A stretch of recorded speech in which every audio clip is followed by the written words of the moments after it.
live to this time slot, but it will be sent out to many others. So many will be listening in to this session after today. So some housekeeping to begin with. So if you can ensure that you are muted by default, I believe. But if at the point you pluck the courage to ask a question later on when the opportunity comes, then try and remember to mute afterwards. The chat will be live. I'll be trying to keep an eye on that, so you are welcome to pop your questions in there. And depending how it goes, if the question is relevant to the topic at the moment, then I may interrupt the speakers with that question. Otherwise, I may hold the questions until the end, and you tuning in live will have the privilege of being able to ask the questions directly using the mic. Okay. Was there another housekeeping? No, I mean, good practice to raise your hand, apparently, is the modern way of asking the question. Raise that little hand on Teams. Now, okay, let's make a start then. So we will be, although we've scheduled for an hour and a half, we're probably not looking to go above the hour unless it's required. Okay, so it may be around the hour mark. But first of all, I'd like to begin with a welcome message. So croeso a pawb ohonoch chi sydd wedi ymuno ni heddi i'r ddigwyddiad diweddaraf, sef Arloesi ar gyfer cael Yfory I fod mwy gwyrdd. So in English, welcome all to the latest of a series of events that we have running this week.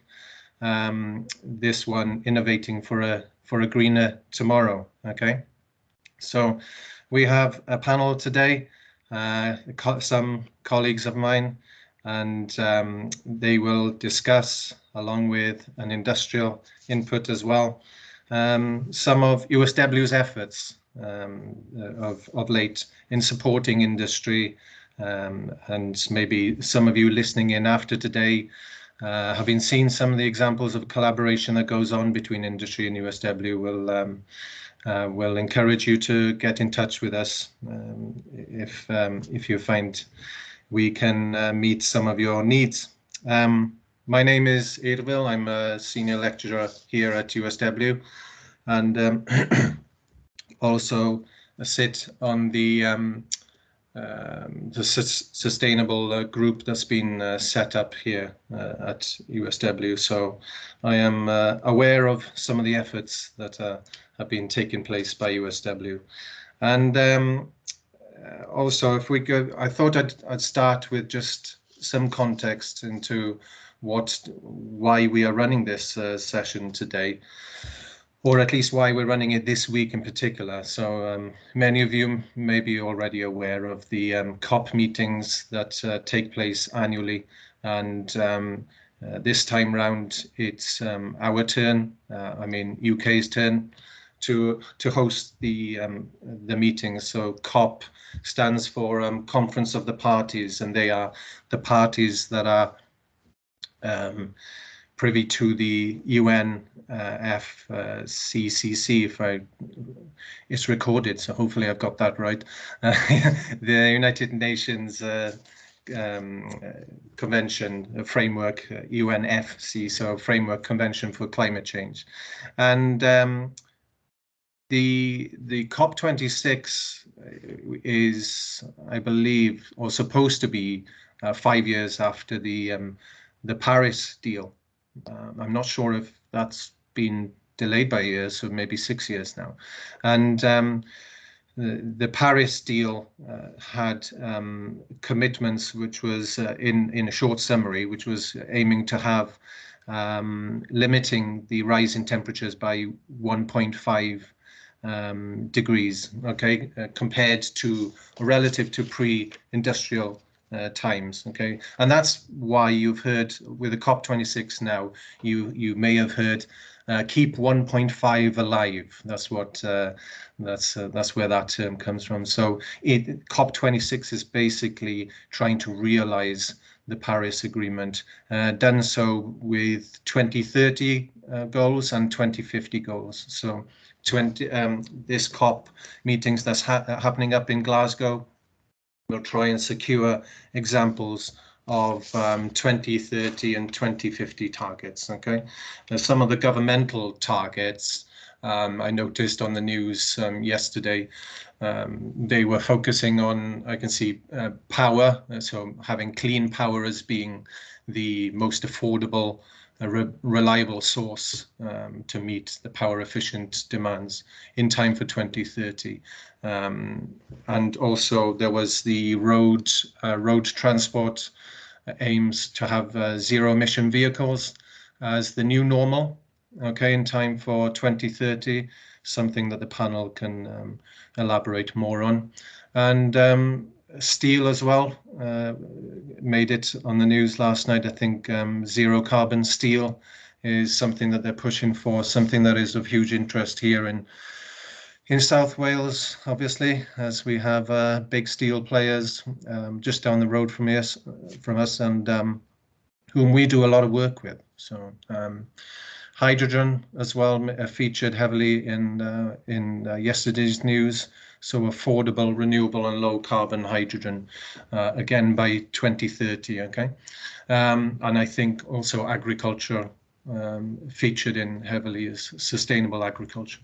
So that's the sort of commitments that's being spoken of in a wider context, but then closer to home on USW's efforts.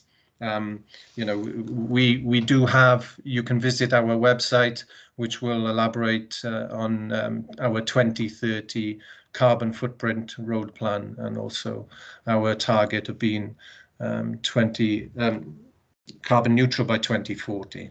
Okay, and a lot of that work has already started. We've put 100 kilowatt panels on the sports center. We've improved biodiversity by growing 100 trees recently, and encouraged more wildlife, and through a couple of acres here and there. And whatever else I've forgotten off the top of my head, there's a lot I can't do justice without looking it up. But I know we use a lot of fleet for electric vehicles, I believe. So we've had a lot of electric charging points. We've got 7 new fleets of vehicles, I think, which estates are using, and dozen new charging points on what we already had. So there's a lot going on, even down to smaller level for those tuning in. I know that many on the panel already know, but yeah, whether it's lighting efficiency or improving heating on insulating pipework and etc. Blah blah blah, and that's from estates controlling all that. But then more relevant to today's efforts, then I would turn your attention to if you visit our website with SERC and CAPSI and SES. Okay, so we do have SERC is a Sustainable Environment Research Centre, hence the it being called SERC, and you may have seen it in Baglan Bay, fancy curved building with solar panels powering electrolyzers to power the hydrogen, to produce hydrogen there. But also over in Glynthaf, our science part of the campus. So SERC is alive there as well, and we have 2 representatives here, Stephen and James, who will elaborate more on SERC's efforts. Okay, and also we have CAPSI and SES. So CAPSI, the same, similar to SERC. I mean, SERC have such an extensive portfolio of collaboration with industry, from everyone from big players such as Tata and E.ON and Welsh Water, and then internationally, and also, you know, it would be from a governmental, private authorities, as well as other university institutions. And CAPSI and SES very similar. So the CAPSI, Centre for Automotive and Power Systems engineering, aim to work with small, medium, or larger businesses in trying to help realize the next generation of low carbon technologies. Okay, and the same then with SES, which is smart energy storage solution, of which battery technology features heavily. So very strong expertise there. And we've got Abdullah Rahil here and Hamad Nasir, who can elaborate further on that. So with that little introduction, and without any further ado, I thought I'd turn to the panel to make a start today on what is the focus of today's session, which is to support industry in meeting their goals, and to back to the heading of today, to innovate for a greener future. Okay, I thought maybe it's worth having a 2-minute introduction from each of you on the panel. We can see your names coming up on the little icons, but maybe say what your role is and how you came to be in this role. Hamad Nasir, may I start with you? And also, I will congratulate you for becoming a full-time member of staff with us. Hamad. Yes. Thank you very much. Thank you, Arfel. So as Arfel mentioned, that my name is Hamad Nasir, and I'm a lecturer in Department of Electrical and Electronics Engineering. Before that, I was working with CAPSI. This is known as Center of Automotive and Power System Engineering. And within CAPSI, we had a ERDF funded project. ERDF stands for European Regional Development Fund, and it was a 3 million project. And the idea was to work with industrial partners on low carbon footprint technology, especially focusing on the batteries. And we did that project. This project started from 2018, and we worked with a couple of UK-based, in automotive sector, aerospace sector, and even the battery manufacturing sector. And the project finished on 31st of October, that is 2-3 days back, and it was a very successful project. And we have one of the representatives from our partner, Kevin Green, who is one of the partner whom we worked together on Second Life batteries. So that's a small introduction for me, and then we will go on from there onwards. So thank you very much, Arfel. Okay, thank you, Hamad. Abdullah, should I turn to you? You're on mute. Good start. Good afternoon, everyone. My name is Abdullah Rahil. Similar to Hamad, I have joined USW December 2018 as a research fellow working on SES project. I stayed there till August 2021, and then I moved to CAPSI as a battery test engineer. My background is hydrogen energy storage. I did my PhD in hydrogen energy storage, and I did a few projects with my PhD supervisor about electrolyzer, techno-economic aspect of electrolyzers, green hydrogen production. And then I did some part-time teaching as well before I came to USW. I'm here as well on behalf of CAPSI, SES, and also I will talk about some project I did with SES under the umbrella of CAPSI. Mainly I will talk about Second Life battery project because I was the engineer leader for this project. So I'm very happy to be here and be part of this event. Thank you. Thank you, Abdullah. Stephen, can I turn to you? Yeah, thanks, Ervil. So my name's Stephen Carr. So I've been at the university for quite a while now. So I started doing my PhD at, well, it was then the University of Glamorgan in about 2006. And that was looking at hydrogen energy storage with wind energy on constrained electricity networks, and that was basically a computer modelling of that and energy systems modelling. And then I started working then within SERC. So I finished that and started working within SERC, the Sustainable Environment Research Centre, in about 2010. And my place of work is then the Bagden Hydrogen Centre. And initially my role was kind of a continuation, looking at energy systems modelling, that kind of thing. But as things have evolved, and with the facilities we have at the Hydrogen Centre, I'm much more now looking at kind of collaboration with industry on pilot scale projects. So kind of real projects trying to demonstrate technologies that are slightly larger than lab scale. And that's really continued on up to now through various different projects we've had through, we've mentioned before, kind of European Regional Development Funding, ADF funding, Innovate UK funding projects as well. And we're currently working on something called the South Wales Industrial Cluster, which I'll talk about a bit more about later. And that's looking at how we kind of decarbonise industry within the region. At the Hydrogen Centre, just to give a brief talk about that, we have a hydrogen refuelling station. We make hydrogen from our own electrolyzers. We have solar panels on the roof as well, and we have the facilities to do kind of pilot scale projects with various different technologies as well, which I'll talk more about later as well. Very interesting. Thank you, Stephen. And somebody who you've probably worked with quite a bit, James Reid, can I turn to you? Okay, thanks. So my name is James. I joined the university, I think probably just after Steve, maybe 2007. I joined as a lecturer. So before I came here as a lecturer, I was a perpetual student, I think, at Loughborough University. I did automotive engineering. My PhD was steam reforming. So I kind of jumped across to steam reforming for hydrogen production. And that was kind of compact, small scale reforming, very efficient technology. And the idea was that you could produce hydrogen anywhere you needed it at site.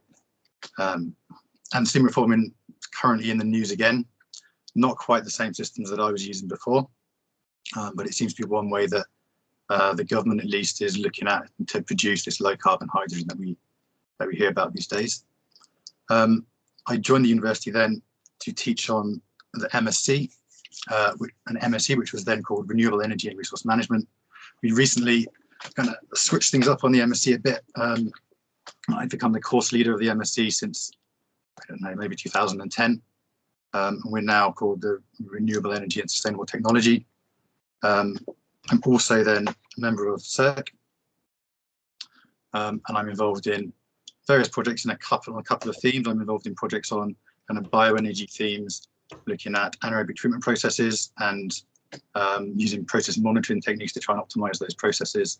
And also on the hydrogen side, I'm looking more at the kind of overall systems modeling aspects of hydrogen as well.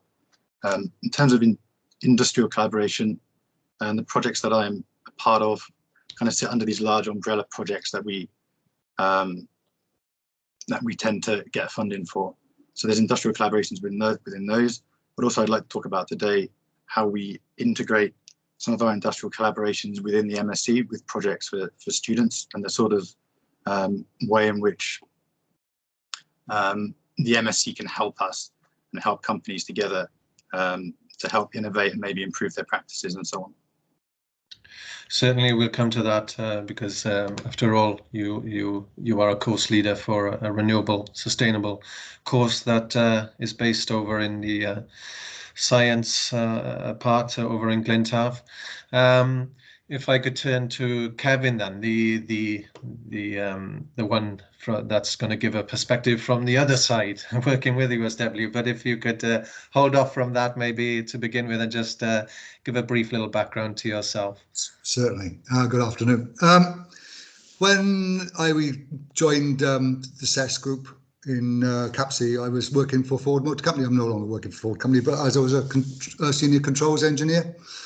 So part of the brief when we started the collaboration with Capsea was that we were looking for an alternative use for our Bridgend engine plant, because we understood that at some point Bridgend engine plant would be no more, because we could see the signs from the way the business is being run. We could see it was going to stop at some point.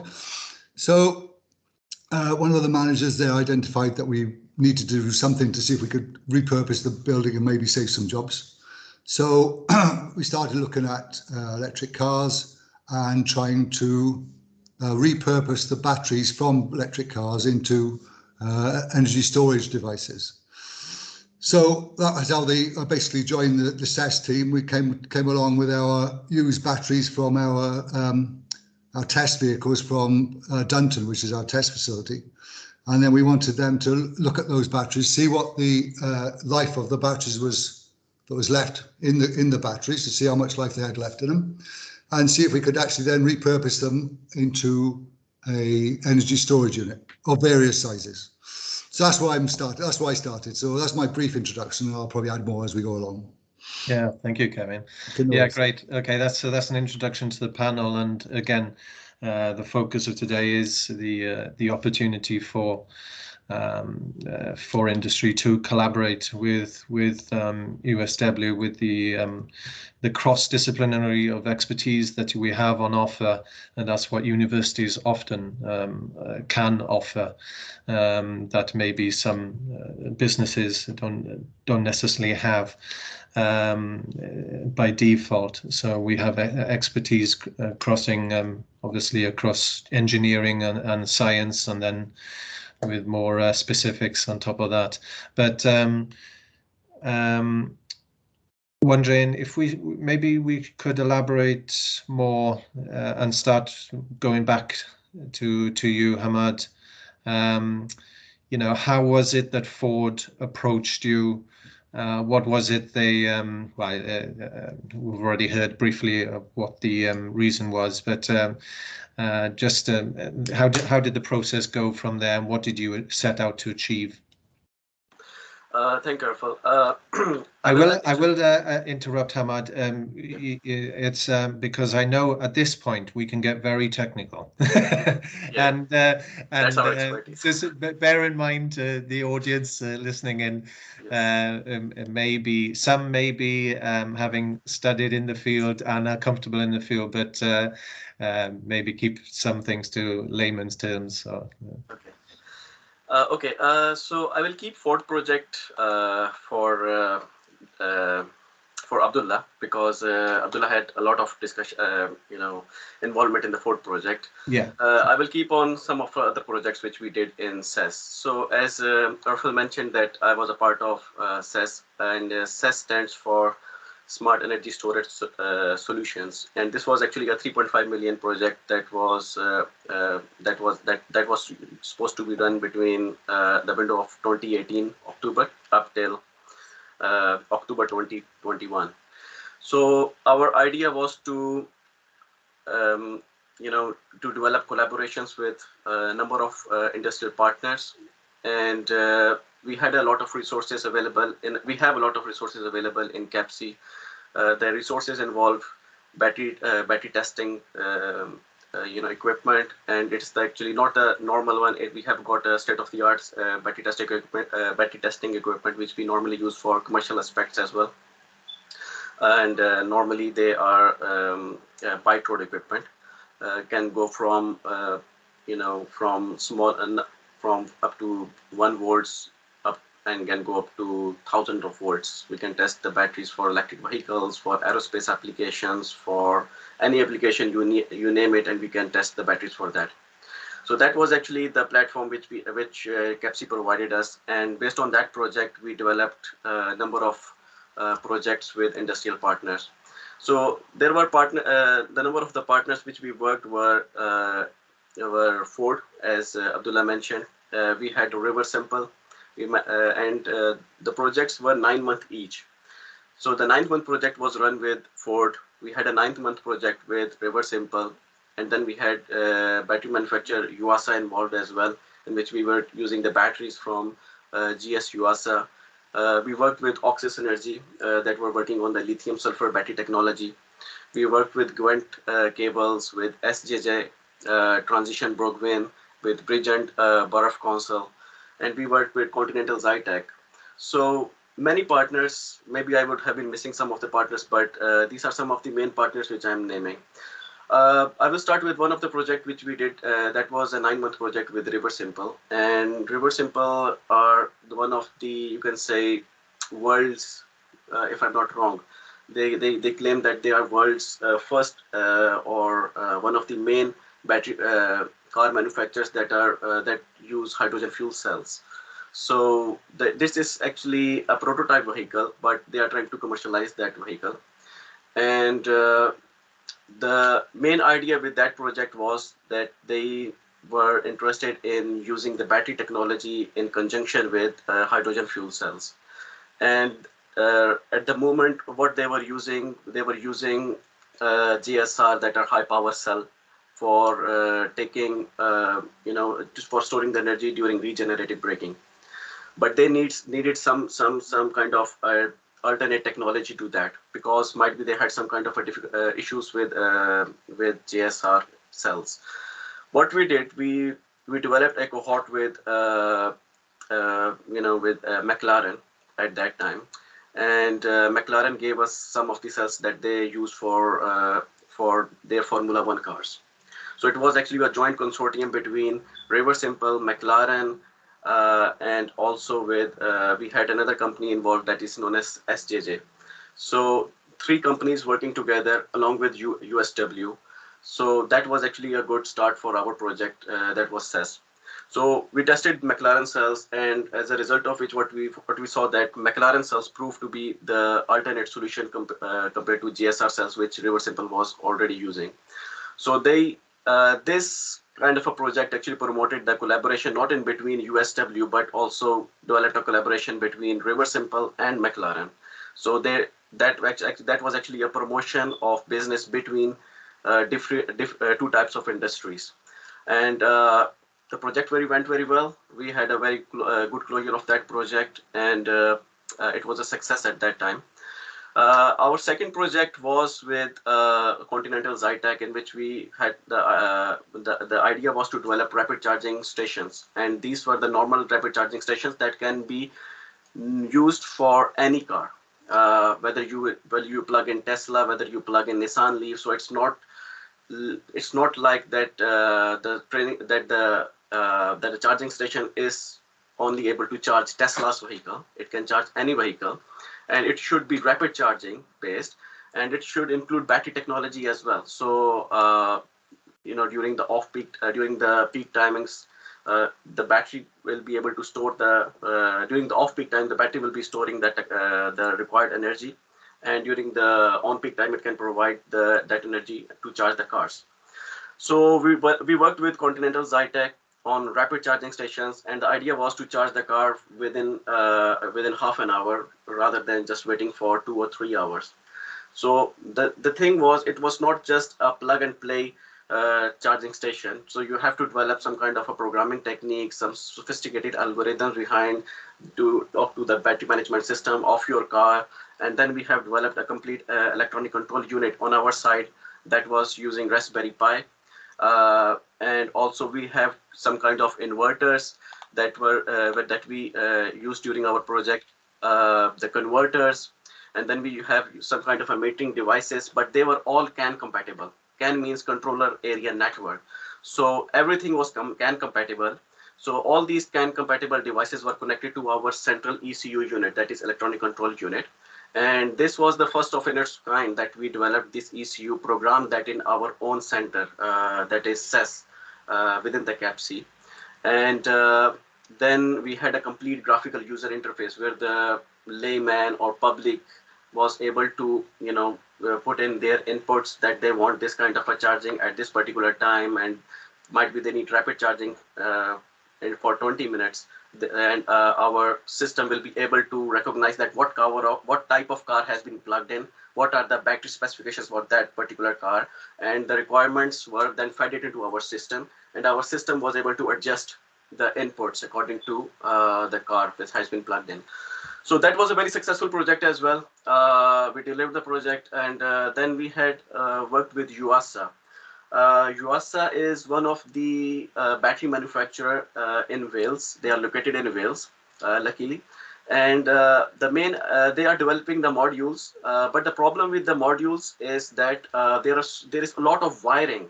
So the batteries, inside the modules, we have cells. So when you have to connect the cells, there are a lot of wires. you have a lot of sensors. So sensor in itself, they carry the wires. So in order to remove that wiring, they needed some kind of an alternate solution in which we can just install a PCB, and PCB is able to connect the cells through, and PCB carries all the voltage lines and all the sensors installed within that PCB. So there is no external wiring involved. So just that PCB is the solution. So we did that project, and the project was successful. And this was our we finished that project a week back, and yeah, the project went very well, and I think they are trying to bring out that project into their commercial side as well. Yeah, so these are some of the important projects that we did. I will not talk of the Second Life project that we did with Ford because Abdullah and Kevin, they are there to talk about that. And it was a huge project, and it was a great success as well. So, but this is what I am saying. Kevin will tell us that how much successful it was, and Abdullah will tell us. So yeah, over to you, Abdullah and Kevin. Yeah, thank you. Yeah, over to you then, Abdullah, might as well. I appreciate that, you know, if we spoke of all the projects, then we'd be here all day. We would need several hours, and not just one or two. I do see a question coming in, but I'll ignore that for now and turn to Abdullah to elaborate, yeah, on the collaboration with Ford, might as well. Thank you. Oh, I think you're on mute. Yeah. As Hamad said, the Second Life battery was a huge project because we got 3 partners: TBG, which is a transition Bragwin, and Belgian Council, Ford. So each partner come with, like, I could say, an idea or issue. So for example, TBG, they were developing 7.5 megawatt of PV arrays, and they want to know the potential use of Second Life batteries as energy storage. The Belgian Council, they said they have like some villages and they want to use a ground heat pump, and they want to power this ground heat pump by one turbine. And at the same time, they want to be totally away from the grid. So they want to use the battery as a backup. So they don't want to use the grid either to be wind turbine or battery. And also they want to see if they can use Second Life batteries. Ford, as Kevin said, they want to see if they can make a good business from Second Life batteries. So Ford came with 8 battery packs. 4 of them was fully electric from Ford Focus. 2 of them was from Mondeo hybrid, and 2 from Transition, which is, I believe, plug-in hybrid. And there is like a process for the project. We have to follow this procedure. This procedure was done by Ford and I think CAPSI director. So we have to start with testing all packs to make sure about the actual capacity of these packs first. So to do this one, we do like a reference capacity test, which is charging and discharging these batteries at different C rates, just to try to estimate the actual capacity of those packs. Then we move from this step to second step, which is we need to check some models of these batteries. So we disassemble or break down one battery into models. We test these models to check the capacity again, and then we break down these models to cells to test these cells. We use bidirectional power supply to test some packs. We use some CAPSI facilities like MCV, which is the cell test cycler, to test these cells. And then from that point, we choose one of these packs and test these packs under some grid applications. So we have, I think, 4 duty cycles. We test under peak shaving, frequency regulation, PV firming, renewable energy smoothing. So we did all these drive cycles, which is, it's like we try to make a duty cycle and then convert this duty cycle into a program, which is Bytecode program. And then we use our machine, which is FTF at that time, which is the pack cycler. We use this one to test this battery pack. For peak shaving, it's very simple. We have try to charge out of peak time, discharge at on peak time.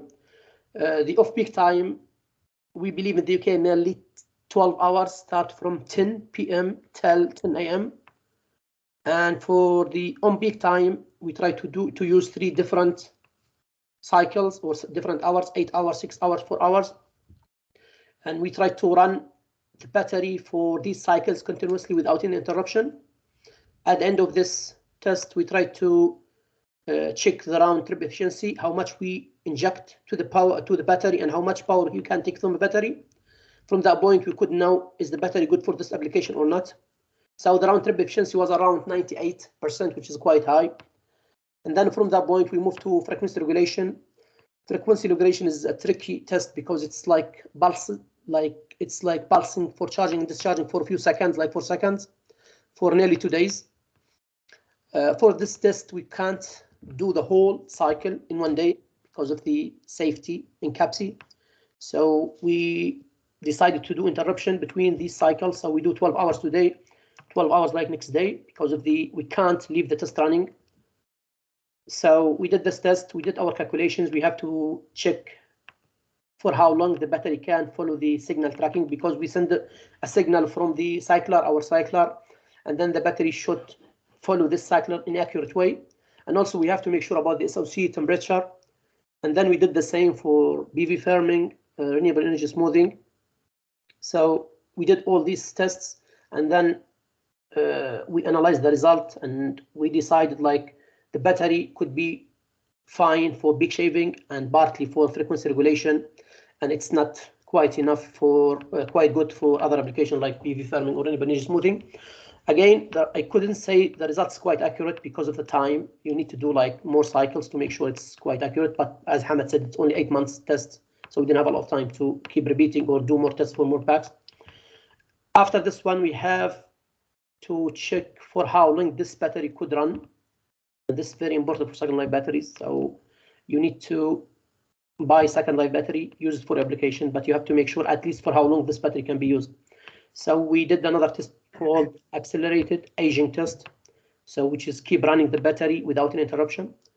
Again, because of the time, we run the battery for nearly 75 days, which is not enough, we believe, because in CAPSI now, we run some batteries for nearly 6-7 months without an interruption, charge and discharging, and a lot of cycles, rapid charge, rapid discharge for 6 months.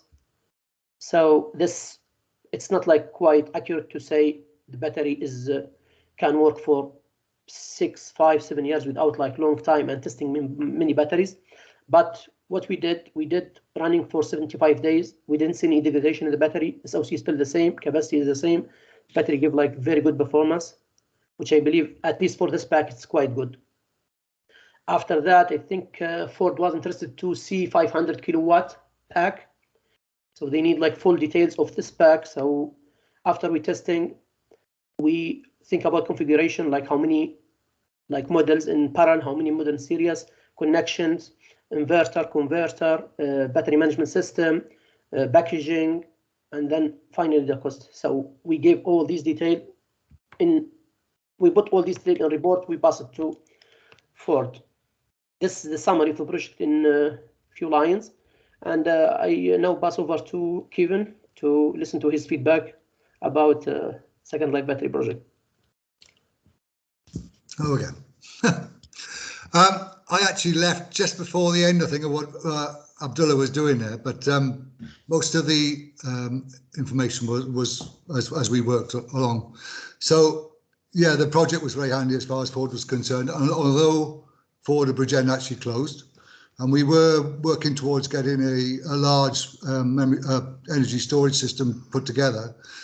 All that information has been passed to our technical centre in Dunton, which is now, I presume, they're pursuing it, because at some point they will need to have a facility to recycle second life batteries, because we have so many cars on the road. Once the electric car take-up is much more prevalent within the UK population, those cars will last a certain amount of time. But the trouble is with electric car, if you dropped sort of 75% of your battery life, the distance you can travel is greatly reduced. So you grab a car and travel 300 miles, you drop down to say 220 miles or whatever it is. So from that, you obviously now you need to start thinking, well, you can do all these batteries that are no longer really fit for purpose for vehicles, but are obviously got a lot of life left of them for energy storage. So that's where we were going with it. We were trying to get a energy storage device put together, which would peak shave for the factory, basically. But also, as a spin-off, we were looking at putting a production line together to try and put this recycling of car batteries into effect, basically. So we worked out, and basically after, I think it was after sort of 10 years, there was going to be a sort of a few million cars being recycled every year. So it became a massive problem, or will become a massive problem at some point, for car manufacturers who have to take responsibility for the recycling of those batteries. So I think most of the car manufacturers will be looking at it, and the work that CAPSI did, and Abdullah and Hamad in particular, was the forefront of what we were looking at, really. They really helped us to understand what the life was left within the batteries at the time they came out of the car, and the performance they would have when they were put into an energy storage system. So thank you, guys. Yeah, thank you, Kevin. And yeah, I should only wish that I had invested in lithium carbonate a year ago, because the prices shot through the roof. But Kevin, how was it that you became aware of the expertise here then at USW? Wondering how did that come to be? That's a very good question. It was actually by chance, because we were looking around for partners to assist us with the project, because we had a project. We kicked the project off within Ford ourselves, and we were looking around for partners who knew information about car batteries and testing car batteries, and we came across CAPSI and Jonathan's name. So we contacted Jonathan within CAPSI, and he then put us in.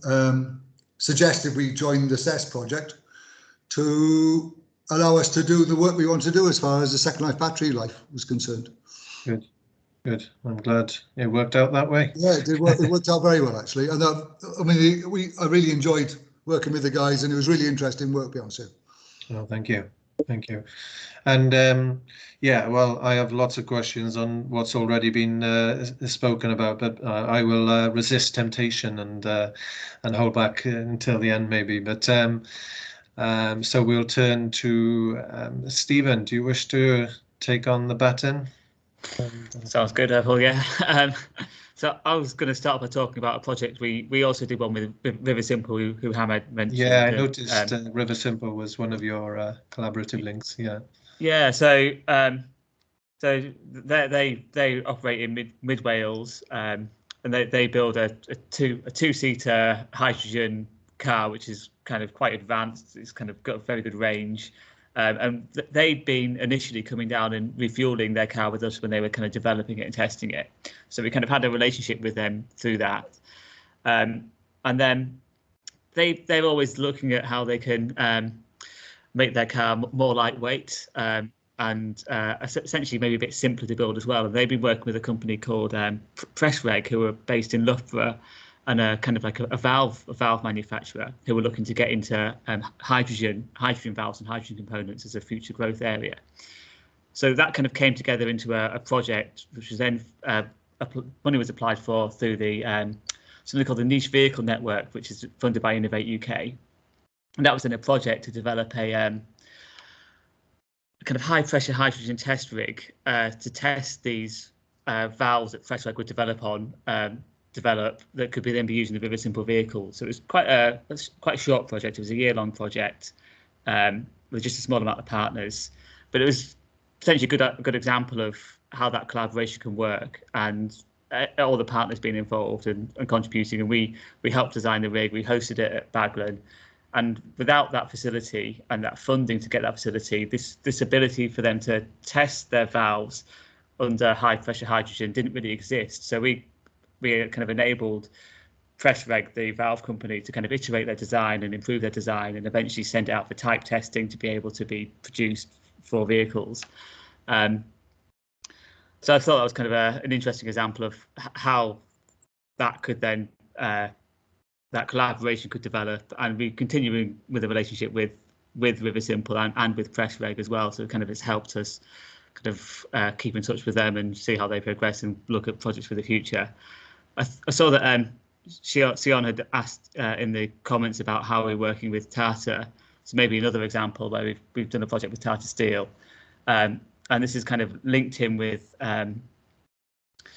our bigger. We tend to get some kind of larger amounts of funding through EIDF funding in the past, so European Regional Development Funding, and one of these was the RHI project, which is the reducing industrial carbon emissions. And one of the kind of work streams on that was kind of industrial gas cleanup. So where there's sources of gases in industry which are mixtures of different gases, and maybe we want to get the hydrogen out of that mixture of gases as a useful clean fuel.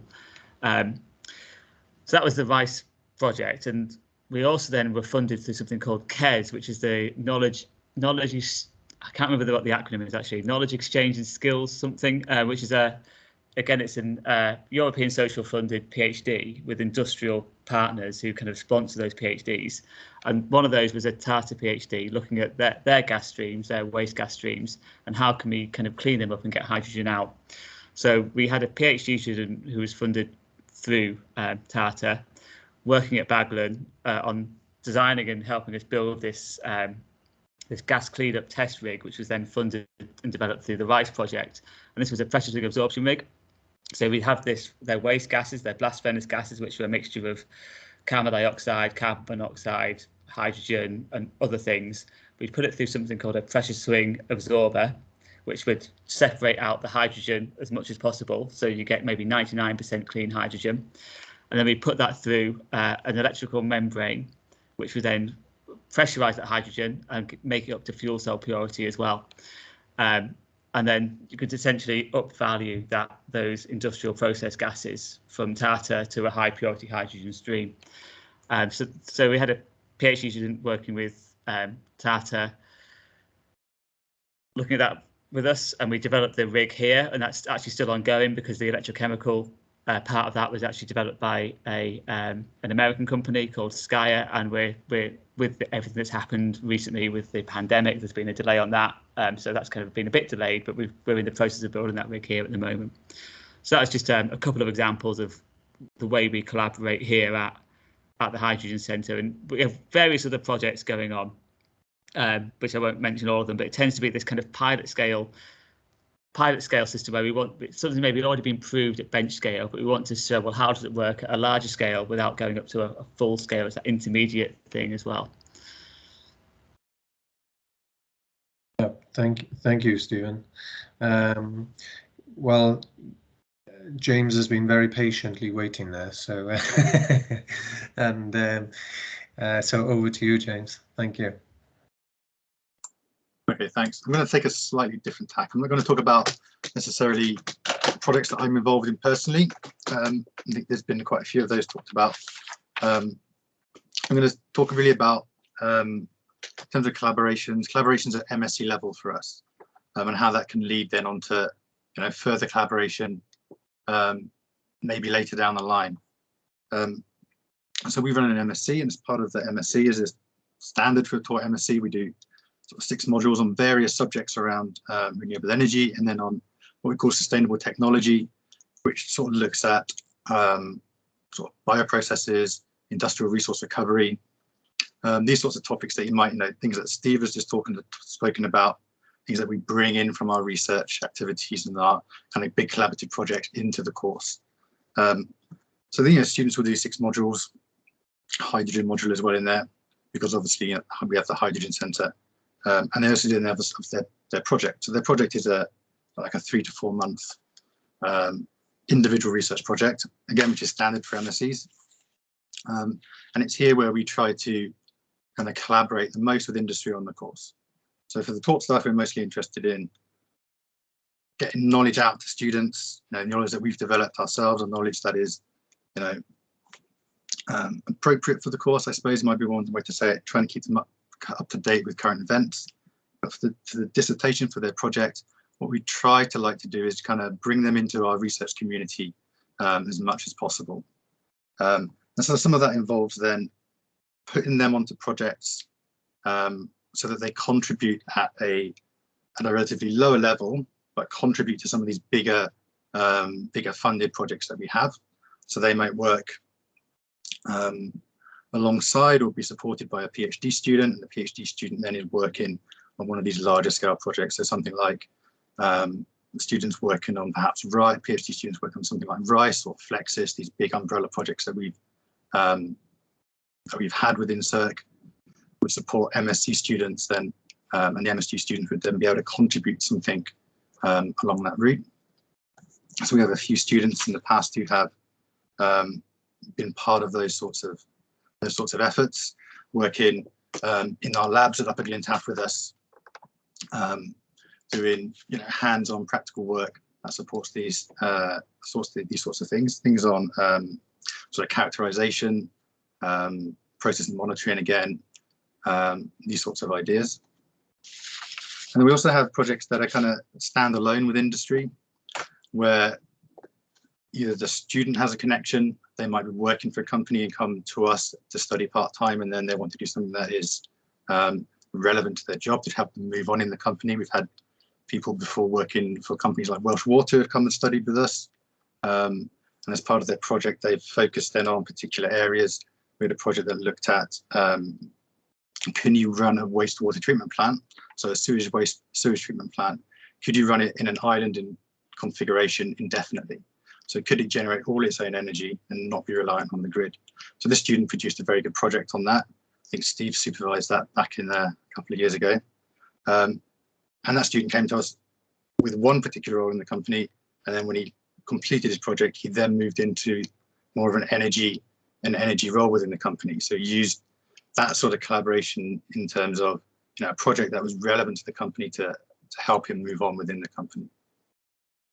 So that's one way that we collaborate with companies, in that they send us people, they allow their staff to come and study with us, and then they get something out of it with the outcome of a project, and the student gets something out of it in terms of skills and ability to move on, move forwards with their career.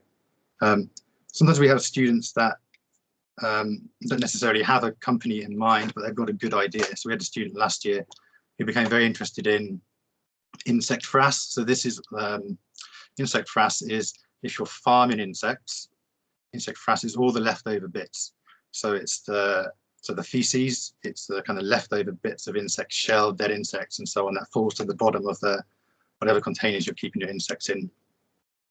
So this student was very interested in insect frass. The justification of it is that perhaps in the future we're moving away from meat, and to get our protein, perhaps we're moving to other sources of protein such as insects. So things like mealworms and so on. And so he came to us with this project idea. He wanted to look at insect frass, characterize insect frass, and maybe find out what use could we use this for, because the idea being that if we're going to increase production of insects for protein in some form, then there's going to be a lot of this waste product as well. And what can we use this waste product for? So his job was to really characterize that and see what potential that has for use in terms of fertilizers, what other sort of minerals or products or chemicals we could extract from that to turn into useful value streams, I guess is the way to say. So within that, then he collaborated then with some insect farming companies in the UK. Went to these companies, got samples of their frass from these companies. He also then hooked up with another university in the UK, so Newcastle University, for some additional analysis.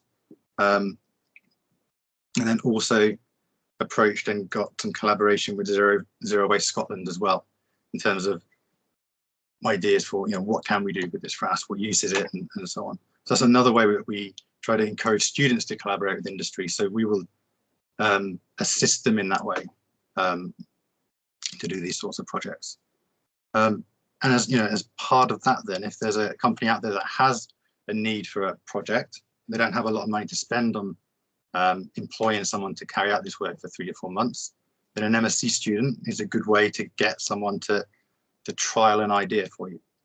So if it's something like a feasibility study, something that's fairly initially at least has closed aim, so it's achievable in the time, but something that perhaps could lead on to further collaboration. We're always interested in that kind of approach within CERC as a whole, but also, as part of the MSc. At the moment, I'm just starting to look at the sort of sustainability focus groups in the university that have been set up recently. So I'm the chair of the Energy and Buildings focus group. And as part of that, now we have access to sort of half-hourly demand data for every building in the university, effectively. So there's these large data sets that we can make use of. And we're trying to then put students into positions now where they can use this data set to have a real world impact on the place that they're living and working, essentially. So again, these sorts of projects, which are real life projects, are the things that we're aiming to get our students to do mostly. And with industrial collaboration as well, it builds a good connection between ourselves and the company, but also hopefully the student and the company going forward as well. I think I've gone on enough, perhaps.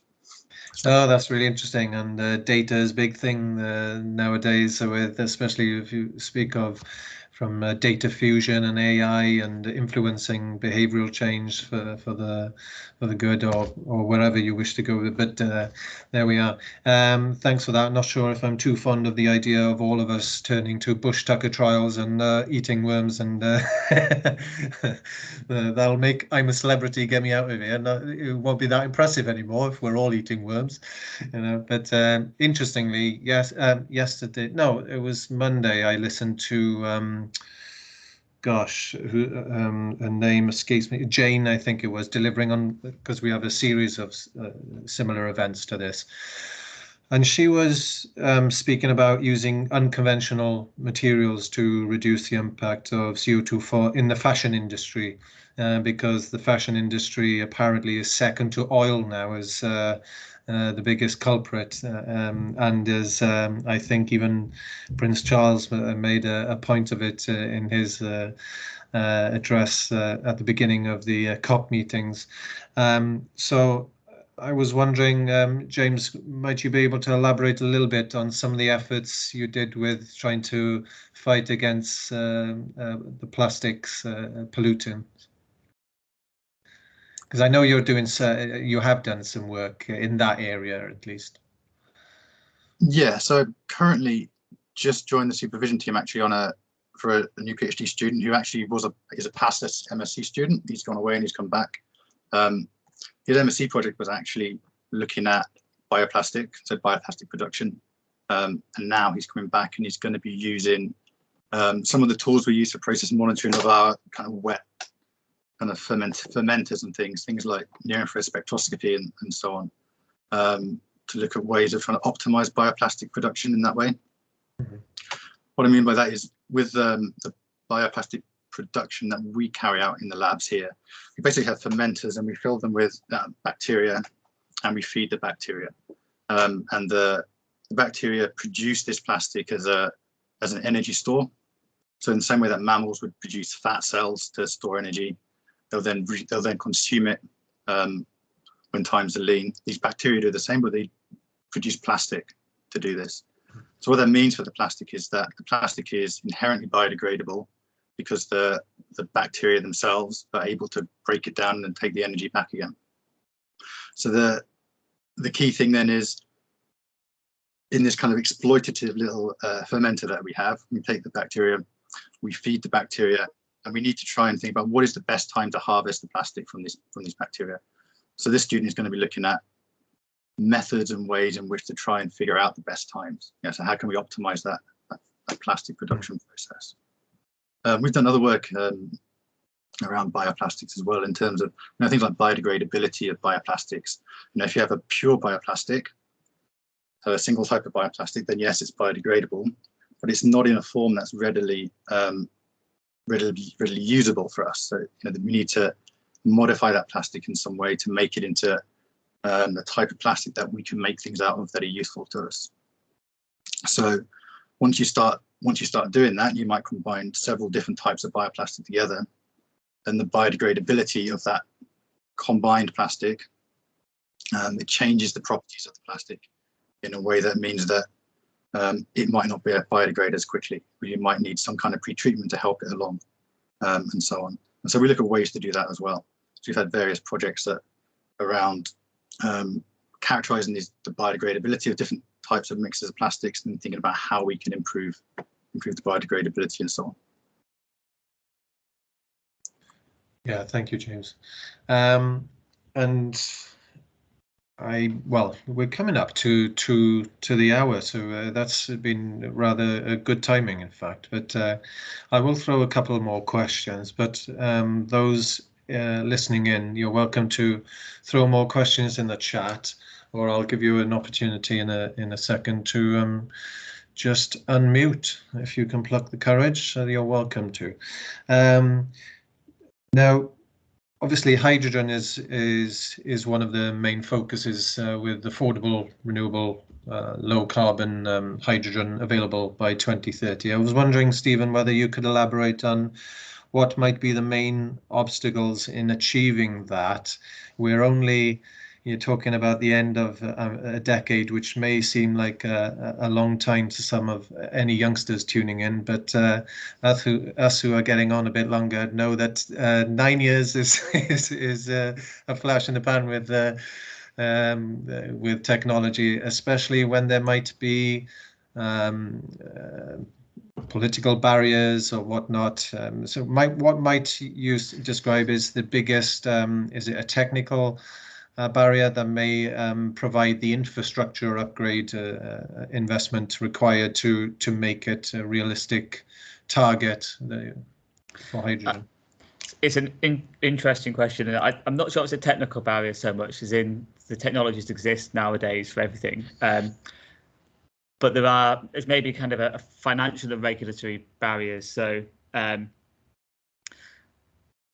if you were going to set up a hydrogen generation plant now, you'd want to know that there was somebody there to buy your hydrogen, but there isn't necessarily the demand at the moment established for that hydrogen, and vice versa. If you want to try to fuel switch to kind of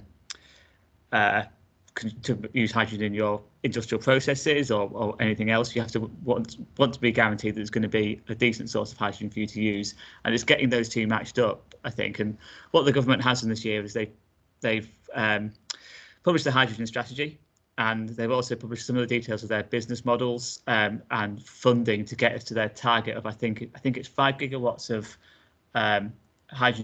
clean hydrogen production by 2030, and a certain amount of terawatt hours. So I think it is recognised that these barriers are there, and it is being addressed, but it still remains to be seen how effective that is. I think it's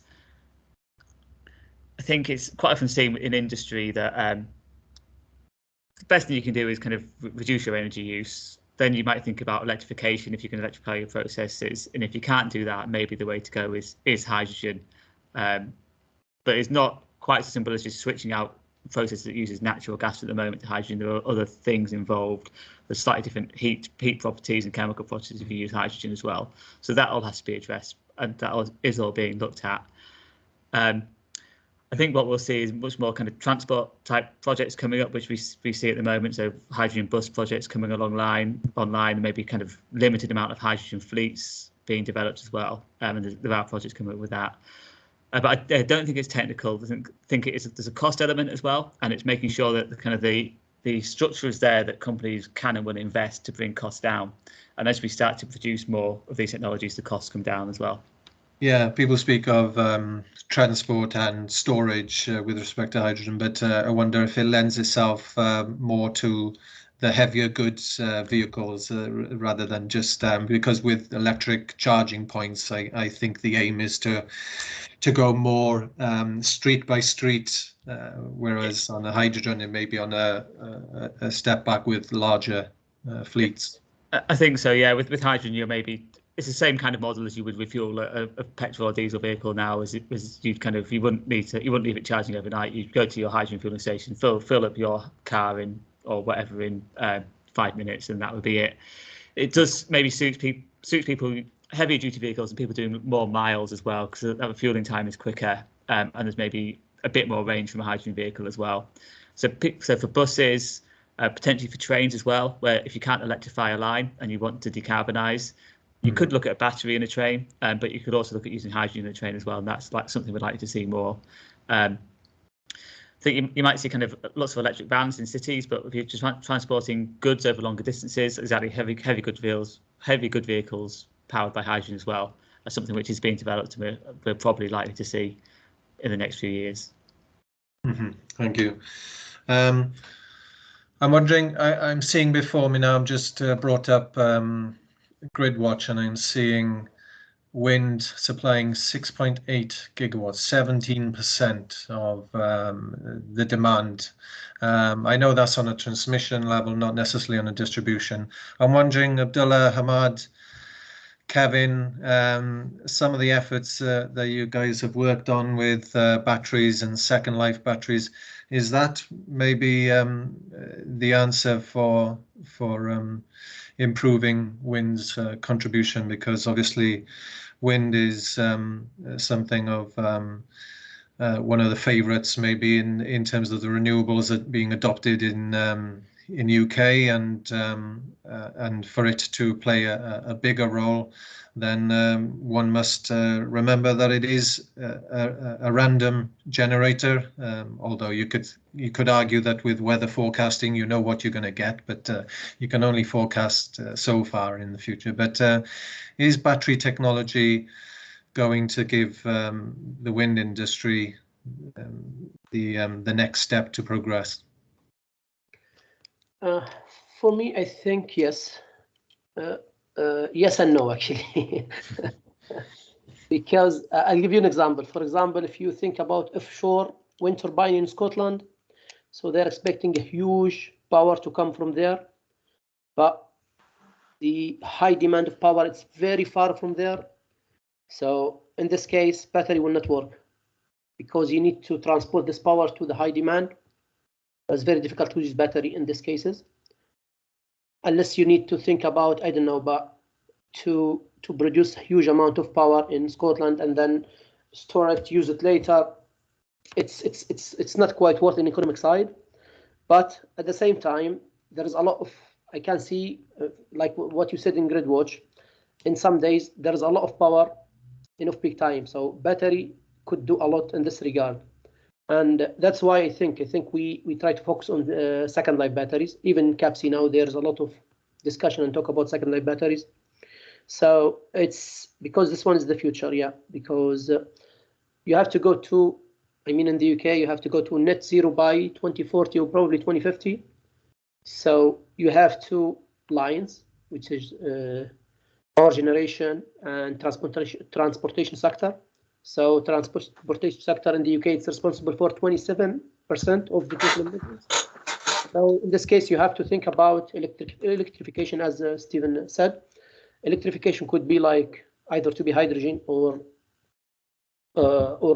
electric cars. If you move to electric, there is no doubt by 10 years you have like million of batteries in the road. So you have to find a solution, either recycling or second life batteries. You could recycle it, but there's a lot of issue in recycling and also cost. It's not like 100% recycling at the moment. So you have to go to second life batteries. Second life batteries, at the same, in one side, you will postpone the recycling, could make some money from this business, create new jobs in this business, and at the same time, you could reduce the energy cost of energy storage for the power. So, I mean, in some point, you need batteries, and they could help a lot. And I could say, like, make the moving to net zero quick than the time, but at the same time, you have to think about external connection from other countries. I don't know, but yeah, I mean, yesterday I wrote an article about offshore wind turbine from Scotland. It's like a very, very huge future, but I don't know what they're gonna do with this power. Yeah. Okay. No, that's interesting. But right, I think I did promise that I wasn't going to drag this any further than it was needed. So I will invite questions now from those who are present live with us. You are welcome to unmute and ask a question if you have any. Otherwise, And we'll draw it to a close in a few seconds. What I will drop into the chat is one contact, so that if you have queries with regards to the exchange and partnership and engagement programs that we put together, some of which that you've heard today, then you are welcome to make contact with this individual. And then otherwise, this video, of course, is being made available, and I'm sure there will be contacts available somehow. And okay, and I'm not getting any questions, so very either quiet or a shy bunch, or such a comprehensive delivery by the panelists, having covered everything that they may have had a question on. Actually. Okay, we have a question. Make sure you get close to the mic. You're not coming through very loud. Can you hear me now? Yeah. You know the person you've just put in the email. So, what is she for? Like, that's more for external engagement, for to engage in similar to what we've heard by the panelists today, because this will be going out now to many who couldn't tune in today. So if that was, I didn't see the name of who was speaking, but if it's the student, Sure. then it's not for yourself. But, okay, all right, okay, it's Jordan. I'm working with like Tata Steel at the moment, and I was just wondering. Basically I want to do a project this year. I was just wondering like who I would speak to if I want to like. Oh, come to me as a student. Therefore, just come to me. Speak to me after. Send me an email. Okay, all right, no worries. Yeah. I sent you an email already, anyways. You have? Okay. Yeah. All right, no worries. Yeah. No problem. I'll come to it. Yeah. I have one question. Apologies, we don't have a mic. Is any of this open source, in essence of research and sharing of data?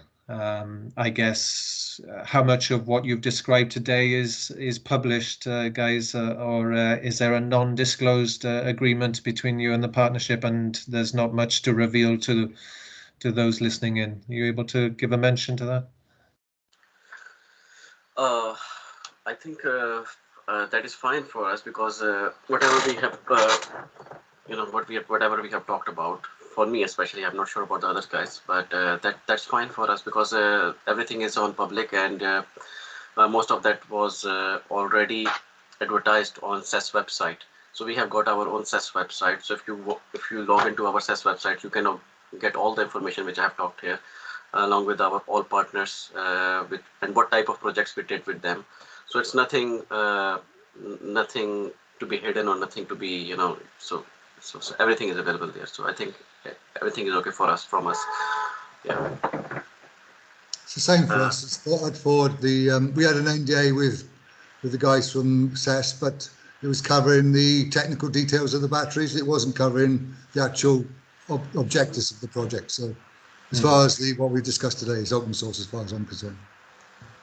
I think that's it. We tend to publish in journals any results, and there might be NDAs involved, but then you normally come to an agreement with the company about what they'd allow you to publish, or as part of that. I think, as long as it's not giving away any of their IP. Yeah. Yeah, same with the things I've talked about, really. If there's a specific IP issue perhaps with the company, then that might get covered with an NDA. Or some other kind of agreement, but otherwise, I'm fairly happy to talk about projects and things like that. Excellent. Okay, then. I think we'll draw it to a close there. So that's an hour and a quarter, or an hour 20 minutes, a healthy amount of time, and a special thanks therefore to Hamad, Abdullah, Kevin, Stephen, and James for your time today. And I think there'll be some digital round of applause, however that works in today's. So, yeah, a huge thank you, and I think we'll leave it there, and we can stop the recording. Thank you very much. Thank you. Thank you. Thank you very much. Thank you. Thank you all. Thank you.